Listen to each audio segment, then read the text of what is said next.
thing rocking and rolling. Okay, good stuff.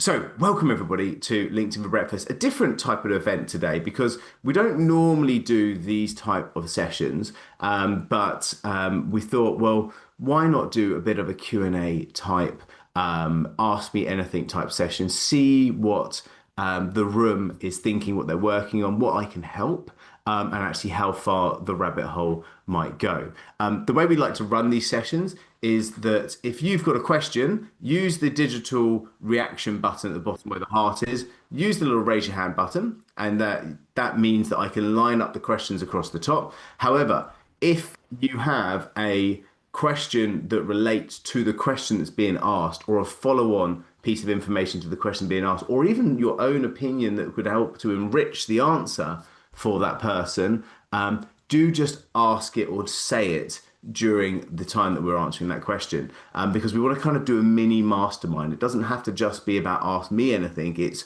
let's mastermind with the room around that particular subject, get all the answers out, and then transition to the next question there.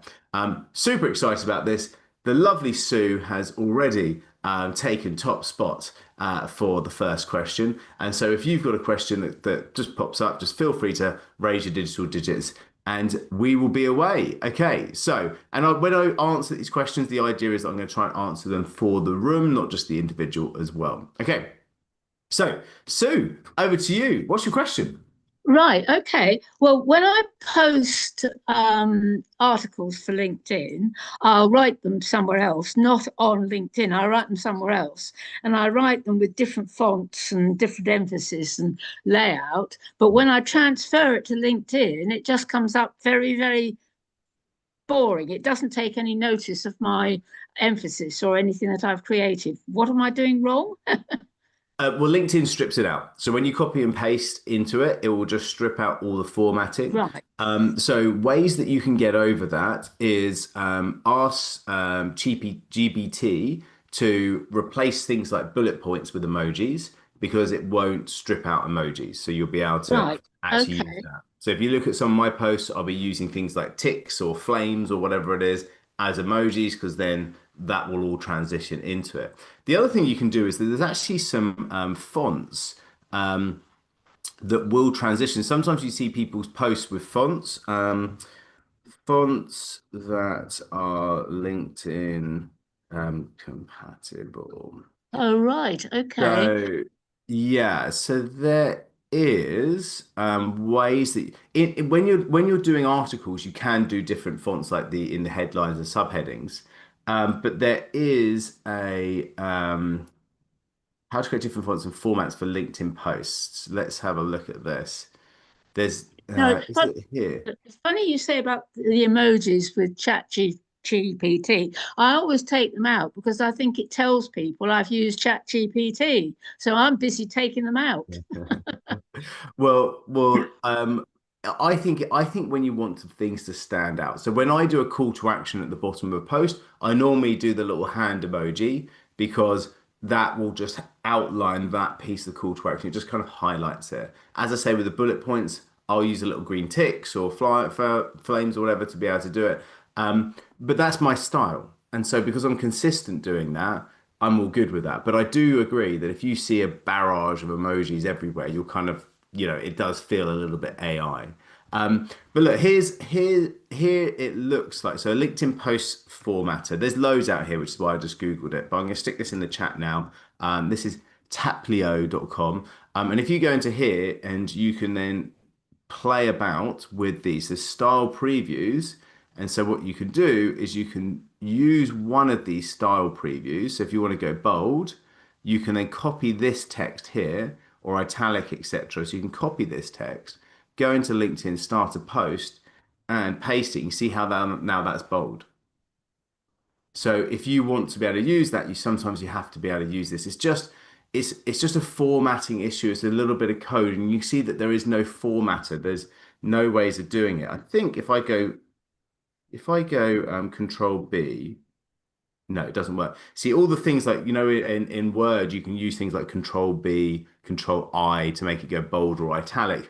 that doesn't work. Whereas something like this LinkedIn formatter, you can make it all work that way. And there's actually you can actually do things that are slightly more clever than this as well. All Um, right. Okay. but ultimately, I mean, this sort of stuff is quite cool. Where was it? There was a thing that anyway, there you go. Play with that, Sue. That will help. Wow. Oh, here you Yeah. go. Brilliant. Clinton's come to the rescue. Fancy text generator. Of course, I love this. Okay, Oh, right. wow. Um, Okay.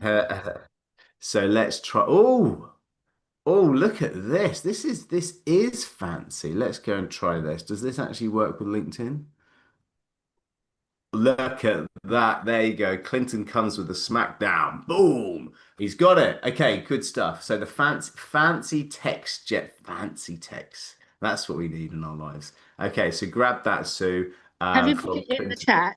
Because I won't Clinton look. has kindly put it into the chat. The top one is the one that we're Fantastic. working on. Flora, could we create some notes from today and put this into the group? So one of the ones is going to be around text generator. So if we can Brilliant. catch the question and also the answer, that would be cool. And we'll put together some. Exciting. Yeah, that's exciting stuff. Thank you. Oh, I've never been Sue, more excited about fancy text in all my life, but today is fancy text day. Love it. Okay, good stuff. Right, looking for and my next digital hand. Remember, if you've got a question, oh, Milan, Sue, you're waving at me, so we'll take that. But if guys, if you've got something on your mind, remember, raise your hand that way, and then we can line those up across the top. That's one of the easiest ways to get yourself in the queue. Milan, over to you, sir. I wanted to add to Sue, you may also want to think about attaching a picture. Yeah. What? Adding a picture to the text. Yep, yep. Yeah, exactly. I think any post that goes out really should have a picture. We're seeing a huge upsurge in reach and engagement with that image. However, not all images are equal. The more polished the image, the more fancy and more formatted it is, the less well it does on reach. Guaranteed. Selfie of you out and about, like perfect. Voila. That's the thing that works. Anything else will kind of have diminishing law of return from there. So what we would say, and of course you can't do a selfie every single time unless you're a real narcissist. But Lisa here, for example, this is going to do nothing for her. Whereas if she is holding a bow and arrow and she talks about, I tried archery for the first time last week, and actually it made me think about my coaching business and getting results. Like we're going to read that, and that'll be interesting. This, like, meh. Like, do you know what I mean? And I think we can see that. Now, here's the other thing, right? Why why is that the case? Well, obviously people by people, we love human beings, etc. But also, let me just scroll down, right? Here is a little bit more professional type of picture, although it's even this. So the point that I wanted to make is that most of the time these ads, this is a promoter post, will over polish their stuff. But actually here, even the ad companies are now catching on because this isn't, and this is yeah, so now actually that is a little bit more like normal looking, right? So actually it's less polished because I think the ads are realizing that that's the case. So let's scroll down and find another ad. So crikey, I've never scrolled this far to find an ad before. Okay, here's a promoted one for instantly. Like I mean it's just showing me his pricing. Like, it's a little bit meh. You're gonna scroll past that, right? Um, oh my God. If what why? Anyway, so the let's have a look. I've never found it so hard to find an ad. What's happened? The LinkedIn must be realized that I'm holding them to account here. Okay, good. Right. So Allianz has come out here, and this is what they're seeing. So what on God's earth makes me want to click this button with just their logo on it? Like why? So all of that first reel, right? We've got to 4 minutes, 4 seconds, and all we've seen is a logo. Why? What's the point? What is the point? Encourage me to watch more. So we should all be thinking about this, by the way. If you are doing any video content, don't start with an intro and outro logo. Get straight into it and make the opening piece like interesting straight away and a little bit more raw. B2B customers want flexible payment terms. And now we just got either AI or stock images, right? And a voiceover. I mean, this is lazy. But for sellers like you, This is lazy. I mean, you know, I could do that with CapCut in 2 seconds. This is aliens. They've got massive marketing budgets. This is just this is exactly why these ads aren't doing well for them. So can you see the reason why we are almost conditioned not to be put off by that? So if you try and create something that looks like that, you're putting yourself in the category of advertisers, even if you don't do it as an advert. And people will spend more money creating polished stuff, whereas actually you put something out nice like Hon here, who's done a little selfie, and I love making people smile, right? Ah, okay, that's cool. He'll get some likes for that, I'm sure. Let's have a look. He's got 3. He's got 4 now. So that's do you know what I mean? Like this. Anyway, point made. I'm having a rant, but that is what I'm allowed to do on this. You've all come for the rant. So there you go. Hopefully that gives you some ideas. Okay. Zoe, over to you. Hi, yeah, I've been trying to do all the algorithm stuff. I've done a little introductory video. I've done carousels. I've done so many carousels. I've done some personal posts. I've done some like join my course posts. Yeah. And I'm stalled. I've got about 700 connections and about 750 followers. I'm sending out DMs to try and get the followers in the fields I want. Yep. Stalled.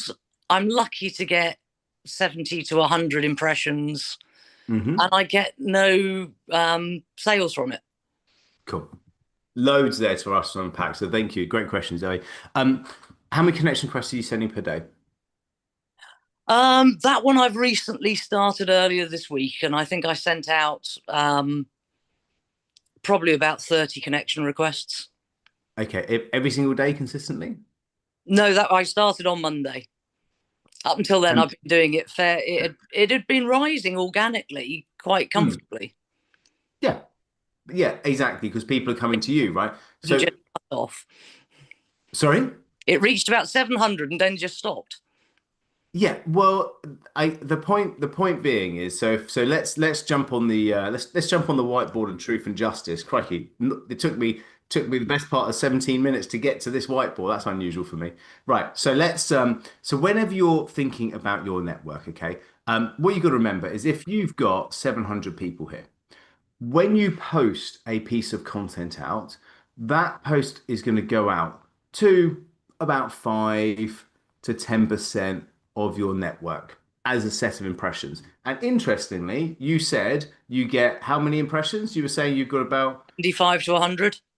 Yeah, so about 70 to 100 impressions, okay? So that makes sense. About 10% of your audience are going to see your post. Now, who are you trying to target, Zoe? I've recently changed, so I'm trying to target educators at the moment. Okay, and so are your posts kind of educators focused? Yeah, I've changed tack and aiming for educators. So Right. that's why I suddenly did a little connections burst. Great. And so when you think about these 700, what percentage of these are educators? I went through my list and it was probably about 10 to 20%. Great. Okay, so we've got 10 to 20% that are target audience. So here's the point. When LinkedIn posts your content, it will show it to about 5% of your first 3 connections, right? If that post content of that 5 to 10% is only 10, let's say 20% of it is actually educators, then that's only going to be and my maths isn't going to stack up here, but let's say that's only going to be about 15 people that are actually going to be the right target audience for that post. And so if that is the case, those 15 people had to be on LinkedIn at that point and seeing it when it pushes it out And not only would they have to see it, the content's got to be good enough, because not all posts that are designed for educators are actually going to care about, because not all posts are any good, right? I'm not saying that your posts aren't good, but it's just not everyone's going to be a showstopper. And so if you do that post and it might get one like, then it might just give a little bit more of a boost, maybe take you up to 100 impressions from your 10%, 70 impressions.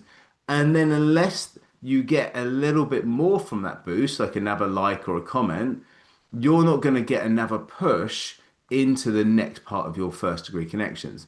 And then if you don't get any more likes, you're not going to get a push to the wider second and third degree connections, which is where the additional reach goes.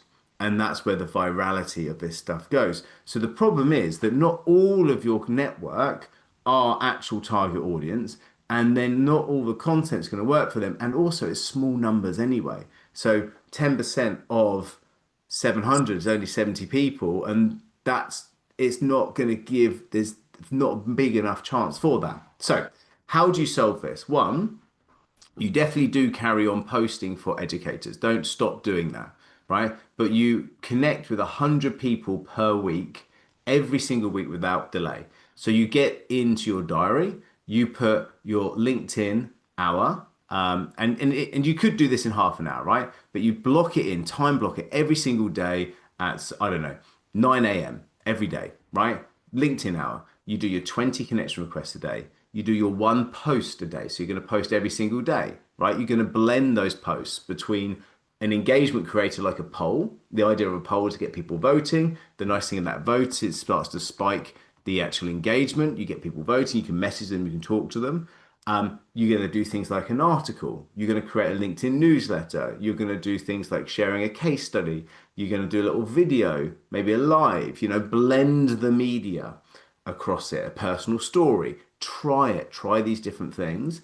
So you're going to do 20 connection requests every day, one post every single day. And then you're going to do some DMs on people's posts. So you're not just going to send connection requests, but then you're going to back to your first degree connections and you're going to send a direct message to them. You're going to do 30 of those a day, right? So the whole point is that you're going to message people, because if you're in this 700 and I'm in a DM conversation with you, then LinkedIn's going to reward that DM conversation with probably showing your post to that person you're talking to. And if you're talking to that person, they're going to recognize you and they're probably going to be the one that likes. And then that's where the multiplier effect goes out to their audience, okay? And so if you're connecting with people and they accept that connection, then with that connection, they are going to be most likely to see your post. So again, the multiplier effect comes out from that one post. And so it's about just being present in your community. It's about being present with that audience and creating content that actually gets liked. And here's the kicker. If anybody kind of is getting a bit of this and doing a lot of this, then it's going to be things such as current affairs posts. That's the stuff that does really well. It gets the debate going, and that drags your second and third degrees connections into it. And in educator land, there's so much that you could be talking about, such as changes from the governments in terms of education, different things that are happening like GCSE results day, A-level results day. Like, these are big current consciousness that's happening in the country. So when the GCSE results land, there's a current post that you could be putting out around that will get likes and comments from a wider audience. For example, the posts that I have that do really well, so if I just go into my posts and look in the last, say, 90 days, the posts that I've got that are hitting the 100,000s in views, this is me ranting about flags on bridges, current affairs post. This is my call to action post that I was talking about, free AI bot. This is again me ranting about tax and take homes as small businesses, right? So these are kind of things that I feel passionate about. These are current affairs, right? I'm just talking about what would be the take home salary in the UK and talking about what that would be, some hashtags in there and a bit of a screenshot there. That did really well. Over 100,000 impressions, 149 comments, but those comments are people going, well, actually, have you thought about this? You know, actually, it sounds great for Dubai, 120, you take it all home, but the cost of living there is really expensive. Because what's happening, I'm creating debate, and people are kind of arguing and giving their side of the story, and it drags their followers into that debate. So if I show you this, Linda here, she's talking about, you know, she's made a comment in there. There's some more replies that are going on to here, and then other people are debating in here. So because she's commented once and twice, and she may well have commented on other stuff, certainly Eddie has commented himself, and now he's commented on other stuff. The algorithm's going to go, oh, well, if Eddie's commenting twice on this post, then we should probably show it to some of his second degree connections and third degree. And then what happens is if I scroll through this, look, second degree connection in there talking. Now we actually start to connect and start to message these. So a lot of these people might have started at secondary connection, first degree, second degree connection is now their first. But ultimately, look, another second degree connection. You'll start to see this once you've got a post that works really well. In fact, actually interesting, here's the acid test. If I go most recent, so this is most relevant. If I go most recent, the most recent will be the first wave. This is why we know that it works like this. The first wave is always your first degrees that are commenting. Second wave, look, second degree, second degree, second degree, second degree, second degree, second degree, second degree, second degree, second degree, first degree, second degree, second degree, do you know what I mean? Like it's all second degrees because it's the first degrees of my first degrees that have commented. And I can guarantee you, if I go click on this person, it will go, here's the mutual connections, Stephen Quinn, Steve Moss. I can guarantee you, I'm seeing it showing me Stephen Quinn and Steve Moss here at the start. I can guarantee you one of those two would have commented on my post. Guaranteed. And so that's why this person here has been brought to my profile. And I might look at him and go, he could be a good person. And then I can, of course, what would be my next thing to do? I'd send him a connection request. I would thank him in that connection request for his comment on my post about the tax in the UK. And then I'd ask him a follow-on question based upon his comment.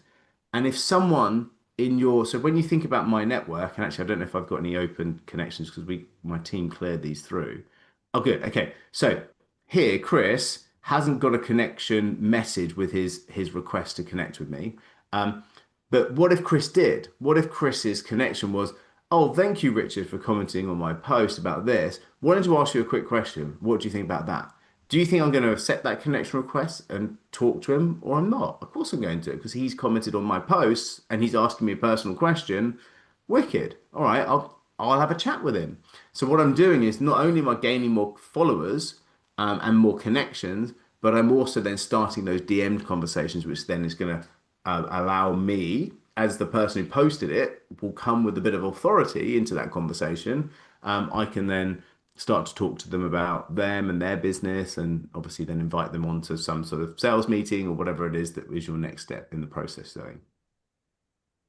So I know I've gone deep there, but I think that will probably help a lot of people or who are kind of in a similar scenario. So the big things from your perspective: every day 20 connection requests, every day 30 DMs to your first degrees, post every day, blend the I type. didn't realise that the DMs affected the algorithm.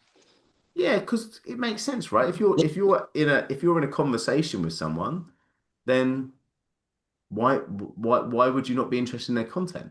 And LinkedIn is always trying to create more time on their platform. So if they're looking at these signals to work out, well, this individual is connected with that person, they're talking, then let's try and feed some of the content into those two, because they're more likely to read that. The longer they read stuff, the longer they're on the platform, the more our share price goes up. Brilliant. Loads I can work on there. Thank you. No worries. No worries. Hope that helps. Clinton, sir, over to you. Hey, how you doing? Got muted, bud. Can you hear me now? You hear me now? Yeah, I just wanted to say that like I have not done the prescribed thing for ages of being consistent, and being consistent not only just shows up for other people, but for yourselves, leaving a breadcrumb of the post that you have. And I've seen a direct change just being consistent with my messaging, just being consistent with showing up. It shows to the people that follow me or connected with me, this guy has exercised a muscle and it's getting bigger and bigger and bigger and stronger and stronger and stronger in his messaging. So I think that the whole thing about being consistent has a result. And as a result, was it yesterday? I had someone that I had a conversation with a few months back said, maybe we'll do something with you. They read my previous posts of being consistent, and then they said, all right, it's time to sign the contract. In fact, they just signed the contract. Yeah, they just signed the contract and they sent through, and now money's in the bank.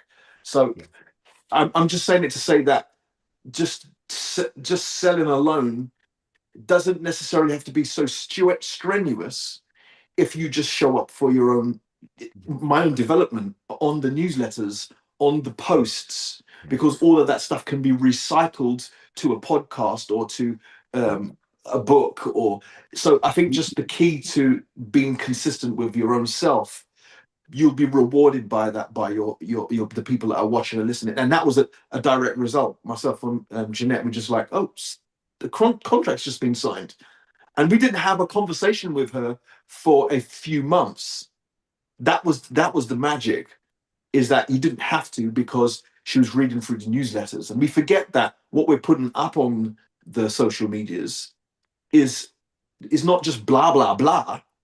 It's saying, yeah, I'm here again and again and again, and I have a strong message. There's something in here for you. And that gets people to buy, the strength of your message and the strength of your consistency. So thank you, Richard, for being patient with me. Well, and thank you for being consistent. That's the hardest thing to do, is to keep on showing up, right? Especially when you're getting some crickets, sometimes with reach, because some people who will be watching this now will be like perhaps Zoe said, that I'm posting stuff and just not getting anything. But it's about actually continuing that journey, and then suddenly the new normal is loads of reach, loads of conversation. Yeah, I think that just turning up for yourself. I think I tell you what the magic happened, Richard, is when I actually started to show up for myself and really focus on what this messaging is about and who this ideal person that I'm speaking to. Because it does feel like a message in a bottle from time to time, doesn't it? When there's 0 likes and followers. But when we actually think, oh, wait a minute, my mission is in this message. And if my message doesn't come up strong, then my mission doesn't.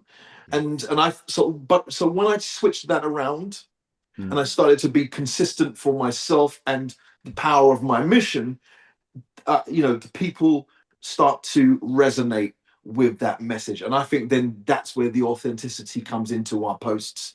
Yeah. And lastly, I want to just moderate my number. My mark I gave in the beginning, it was a 7, and you gave an 8. I'm going to go back to like 6 or 5.5. Yeah, still got work to do. Okay.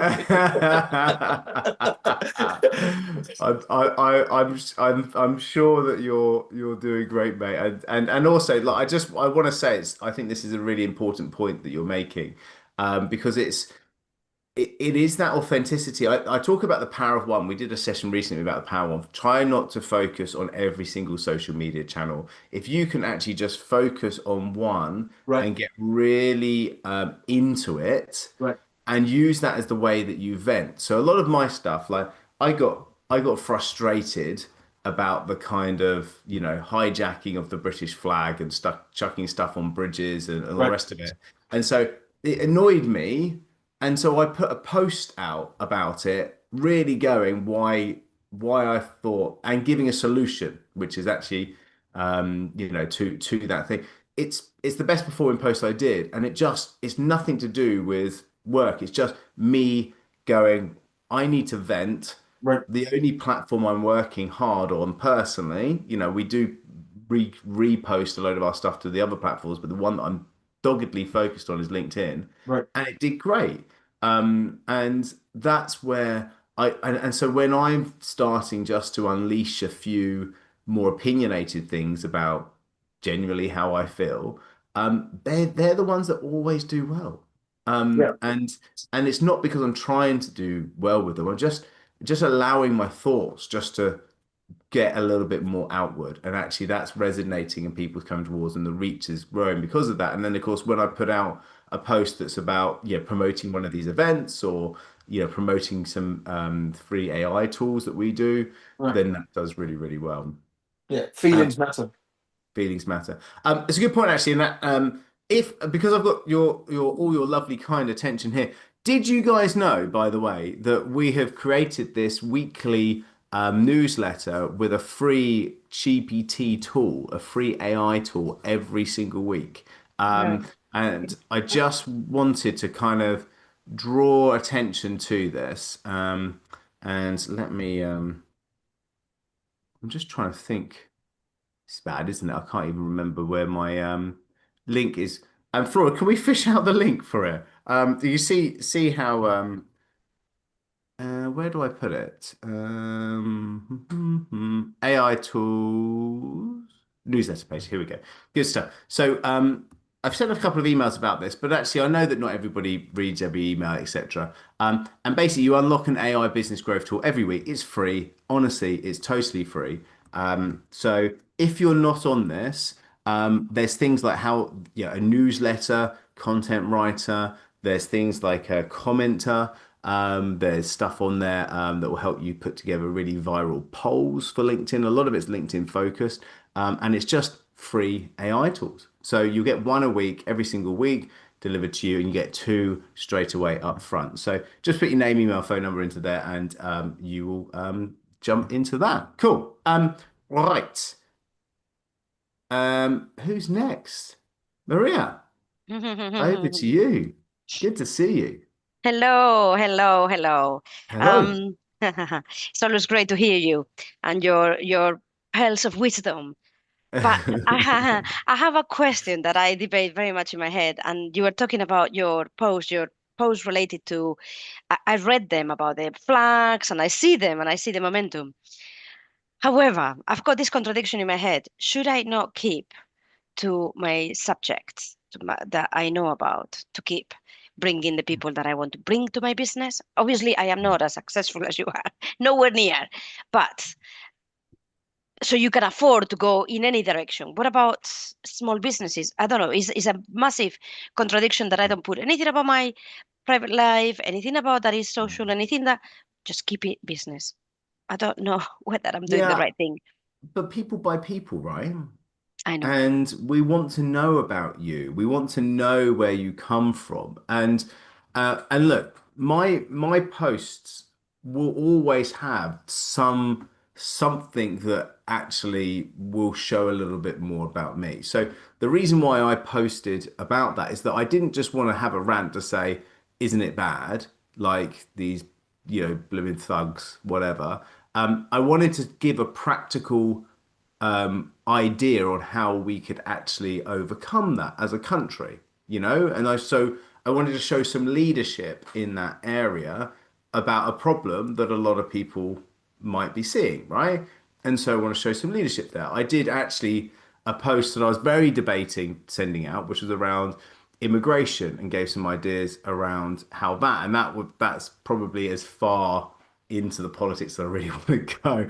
And but I didn't just go and moan about something. It's a practical way of doing it. Now, I did have a moan when Rachel Reeves was evading tax, but I did it as on behalf of the UK entrepreneur community to say, hey, you've just raised our NI that we've got to do it. You're raising all the taxes that we're having to pay as business owners, and yet you're avoiding taxes. What sort of example you're making? So therefore should we not all go out and put tax strategies together? So it's kind of, it's trying, when you do these thought leadership posts, just know, run that against what is your mission. So my mission is to not just help people to be able to do things like LinkedIn, but actually my mission is to help small businesses be able to grow. And I want to show leadership in that area. And I want to stick up for small businesses when I feel that they're being overtaxed and that's stifling growth.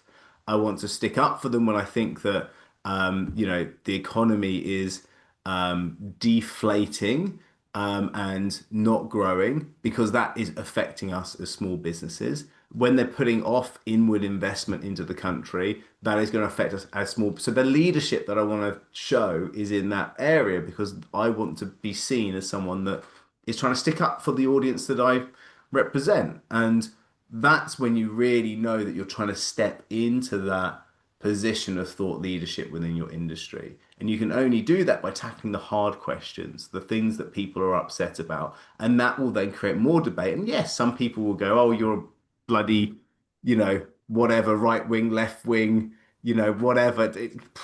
You're just sharing. You don't need to say, oh, I support this political person or party, but I would say this is my thoughts on that particular thing. And that does well.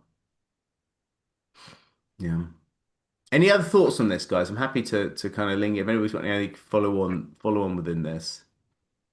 It's interesting that you say it works to express political opinions, albeit gently. That's interesting, because that would be something I'd really try and avoid. But you're saying it's okay. Debate, right? Like, you've got to remember, why is the Daily Mail like the most successful newspaper or publication thing in the world? Is because they create debate and people come and talk and argue and all the rest of it around it. So that's the human psychology of social, right? When we are consuming content, we're learning, we're interested, we kind of have this kind of parts of our brain that's the reptile brain, like we're all like, and then you got the monkey brain, which is like, oh, I wonder what she's doing, he's doing, whatever it is. And then you've got the empire builder frontal cortex part of the brain, which is then like let's really start to grow and self-develop and think deeply. And every single part of that people consume online. And so you can work into each part of the psyche of people with your content. Now you want to try and stick within that kind of growth mindset part, and that's why you can take something that people are kind of monkey brains talking about, oh crikey, all this stuff's happening, and then you can say, right, this is how we solve it. And if you do that, then people are just going to go, fair play. Actually, I didn't realize Sue had these sort of well thought through opinions about this sort of stuff. Yeah. And then suddenly you step into a different place with people. Suddenly you step into that position of, actually, I wonder what Sue is. Because the next time you post something, people go, oh, I wonder what she actually thinks about this as well. I like what she said about that. And then they comment, and then they like, and then they share. And then more people go, Sue knows what she's talking about. Well, this is where we go back to Clinton's excellent point, which is you start doing it not for others, but you do it for yourself, and you put stuff out for you, and you be authentic and put your genuine opinions out there, and you don't really care how it goes. But then suddenly something magic happens that people actually start to engage in it. And then that tells you the type of, there's a structure, right? These posts, by the way, that I'm showing you here, these are not long posts. If I go back to the actual posts themselves, the content is not long. Like this one here, a picture with some comparisons on what you would take home after tax, and then maybe 100 words, 120 words with some hashtags. This is not a long post, but it's a good point. It's a point that's being made, right? And it does. Sorry. That's interesting you say about not a long post, because that's the other issue. Sometimes there are very, very long posts, and I think surely less is more. It's better to have a shorter post rather than a long post because people get bored with reading stuff these days. Yeah. But there have been some very, very long posts, Yeah. and I'm thinking, Yeah. So are shorter posts better? Yeah, because people don't want, if you don't get through it, you're not going to get through it Yeah. for reach. Yeah, just keep the rhythm, and also break it up. When we look at this post and many are similar, um, the first two things are so important. Opening sentences, opening lines. Because when we actually look at this, and I'll show you in a second, when you look at the feed, you only get that in the picture. And then when they click through, some nice quick bullet points, maybe some additional points with some emojis in there, and then a call to action. And you can see how I've got the arrow for a call to action, some bullet points in there. So when we actually look at the feed in here, so look, you only get an opening line and an image. You only get the opening 3 lines and a video or image, right? Opening 2 lines, a video and an image, right? So in terms of the ones that I've got that have done well, I've really looked at these, right? So, and this is the last 7 days. Let's go out to 90 days just to show you the actual volume of them. So when we look at this, if flags on bridges make you uneasy, the answer isn't fewer of them, it's more, right? Oh, bloody hell, what does that mean? The free AI bot that tells you why your profile isn't converting and exactly how to fix it in under 3 minutes. These are like ads. These opening lines are like ads. That's the most important. The first, you get 3 lines. I normally just take 2 of them because I put a gap in the middle, but you get 3 lines.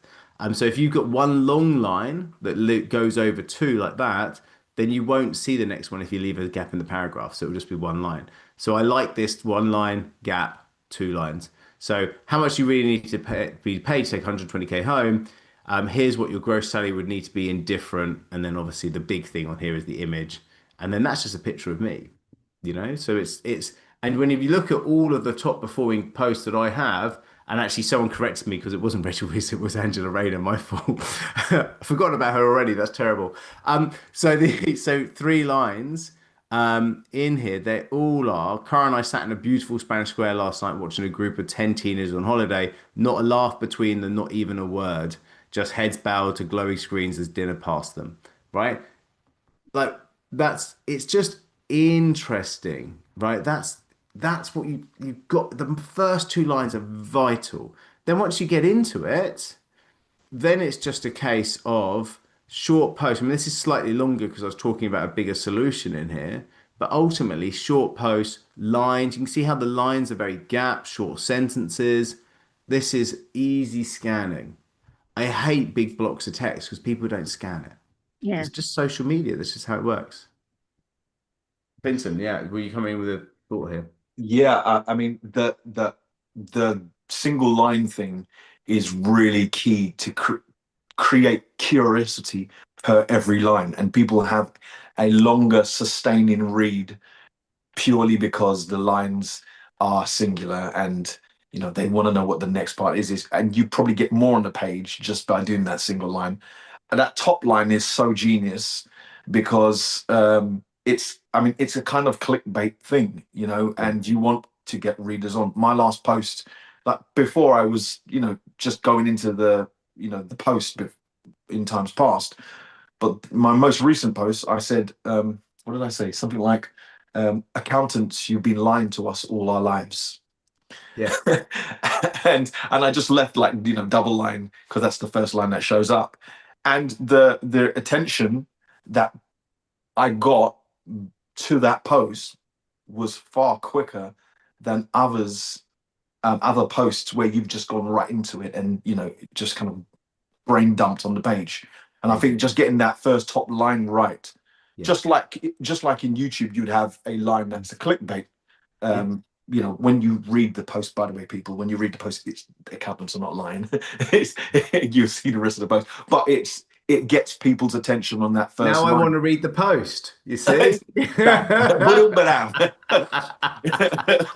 it's true though, right? It's true. Now what I go to ChatGPT and I ask it to give me 3 different headlines, and I'll say, right, you know, 3 different opening sentences to the content I've written, and then it will give me some variations, and then I'll ask it to do it be a little bit more clickbaity or a little bit more like this or whatever it is.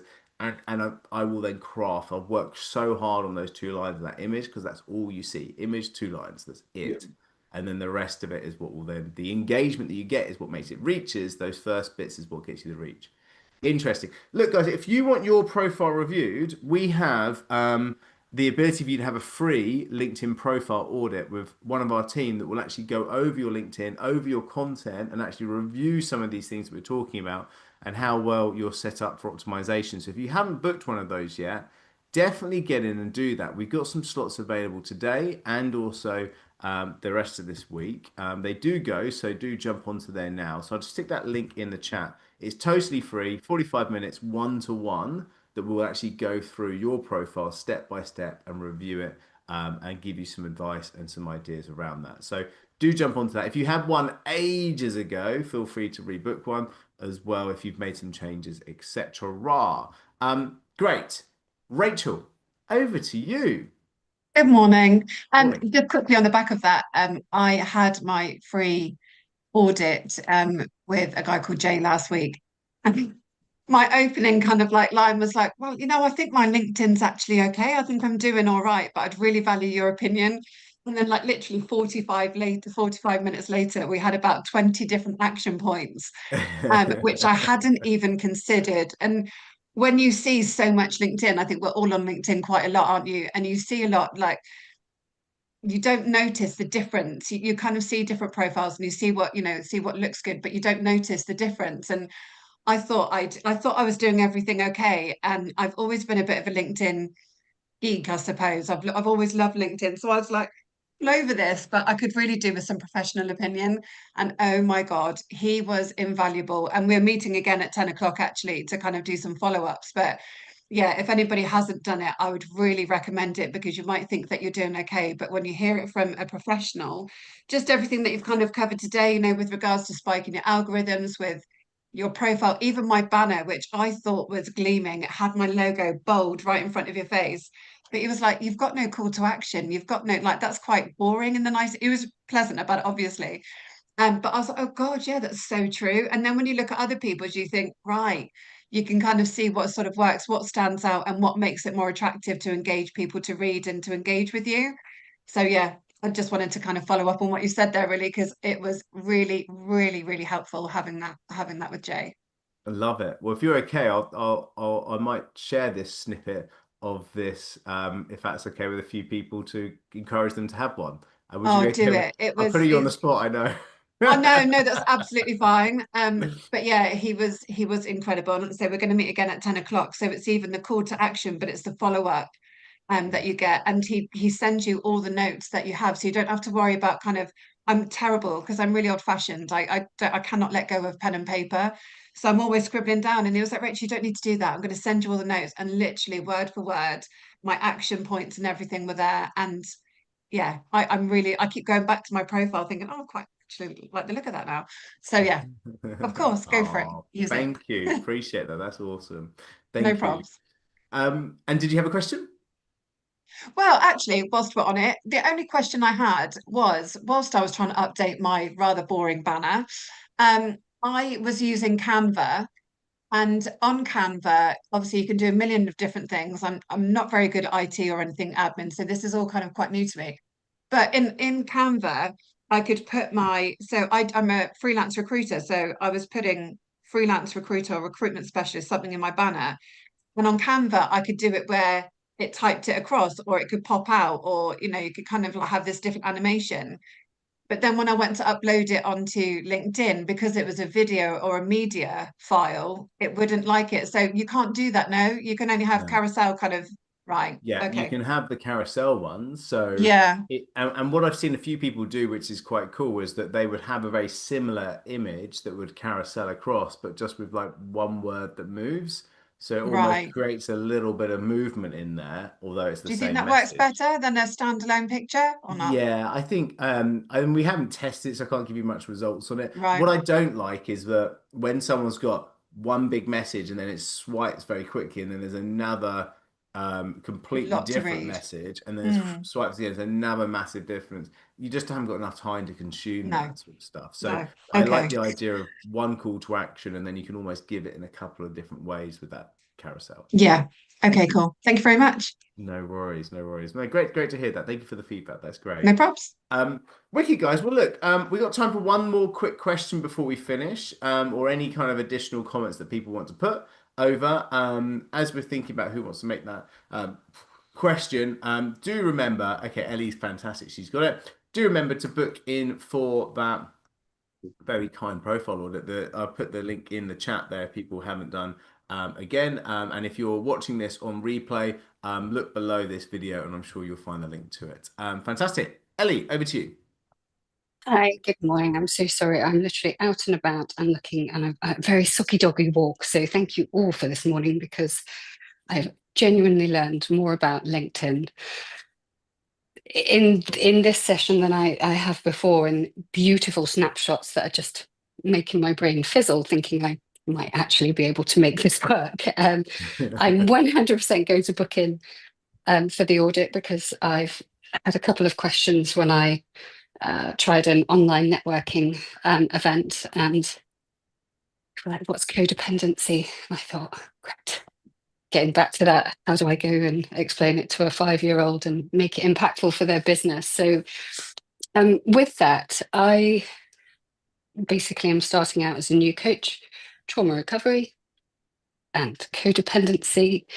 My target audience is going to be either founders or high-flying CEOs who understand the value they have at work. However, needing to spend, 3 hours in the gym or the extra glass of wine at the evening, over givers, over carers, everything within their own personal life and relationships, which doesn't quite work. On the back of that, I'm also a brand partner for the Mental Wellbeing Company, and they can go into schools, workshops, and offer parental workshops about mental well-being and resilience, positive psychology, and specifically to the needs of the company. So overall general resilience of the workforce. Do they churn a lot of money on recruitment because people come and don't stay, that sort of thing? So I've got two very different businesses within one. And I think my conflict has come because I've put my page to say, to do the one-to-one, but at the same point, I'm unsure how I can talk to other people to say if their businesses are struggling with morale, bullying, that sort of thing, how I can also convey that message. Yeah, it's the classic question of, if you try and catch two rabbits, you get none. No, exactly. And so when it comes to LinkedIn, we talk about the power of one and making it the best place. It is the best place to focus. Stay focused, stay on the one place, keep your brand message going into that one audience. There's so many people out there that try and go, well, I want to work with this audience and that audience. And if you try and do that, honestly, it just gets diluted, because what happens is that LinkedIn's like an alley-oop in basketball, where they kind of tee it up one day and then the next one comes around and slam dunks it. Yes. And so the tee up could be a really engaging post that you've just done to CEOs that's got some engagement. Then tomorrow you go and put a post out that's actually for schools, where you're going to go into whatever audience number 2 that's not related. And that audience isn't going to be showing it, because the audience that just engaged on your first post is going to show it. So you get this kind of leg up, because yesterday's post did well, but that leg up is to the audience that engaged on that post. And if your next post is not related to that audience, then it will actually have 0 engagement. And so it'll be more detrimental. So it actually push down tomorrow's post if today's did well with a different audience. So you are actually conflicting your own reach, because of trying to catch two rabbits. Okay. So it has a negative effect across the board. So the best thing to do is just to go, right. Amanda Watts, who's one of the coaches on $1 Million Sprint that we have, she's got this great saying about niche your marketing, not your business. And what that means is niche your message, how you're running marketing on your LinkedIn, be full throttle on one audience. But in the background, if you get an opportunity to go and work on something completely different, take it if you want to. Yes. Go for it, because there's no reason why you can't. And so that's the reason why I would say. Look, we are. Thank you so much. No worries. I hope that helps. And amazing. Well, I've got to put my big girl pants on now and make a decision.